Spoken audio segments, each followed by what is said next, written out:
Hello friends, மகன் அதில் என்ன அப்டேட் பார்க்கலாமா? வேறு லெவலில் இருந்துச்சுங்க, தாறுமாறாக இருந்துச்சுங்க. நம்ம விஜய் நிவினுக்கு கால் பண்ணும்போது நம்ம நிவின் எடுக்காதே இருக்கிறாருங்க. அப்போ விஜய் சொல்லுவார், ஓஹோ நீ ஏன் ஃபோனே எடுக்க மாட்டியா, வர இர்றி செல்லக்குட்டி, எல்லா பிரச்சனையும் உருவாக்கிட்டு ஃபோன் எடுக்காத வீட்டுக்குள்ளேயே உட்காந்துருந்தா நாங்கள்லாம் விட்டுருவோமான்ட்டு.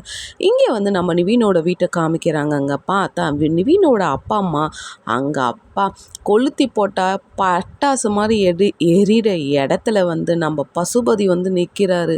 நிவினுக்கு ஷாக் மேலே ஷாக்காக வருது. அவங்க அப்பா அம்மா கூட மாமாவை பார்த்தவொடனே அப்படியே அதிர்ச்சி ஆயிடுறாரு.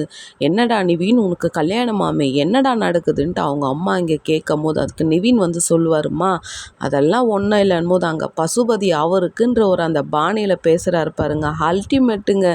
என்ன மாப்பிள்ள, மாமாவுக்கு தெரியாத ஒரு துரும்பு கூட அசையாதுன்னு உனக்கு தெரியும்ல. மாமா எங்கே இருந்தாலும் நீ ஈய போல இப்போ மோக்கம் பிடிச்சிட்டு கதையை எடுத்துன்னு வந்துடுவேன். என்கிட்டயே நீ ரூட்டை மாத்திரையா பார்த்தியான்னும் போதுமா, இவர் வந்தாதாம்மா வீடே நாசமாக வருது, இவரை யாரும்மா உன்னை இட்டுன்னு வர சொன்னதுன்னும் போது, டே நான் உன் அம்மாடா, எனக்கு நீ மதிப்பு கொடுத்து பேசலை, அவ்வளோதான் நிவின்ட்டு இங்கே சண்டையாக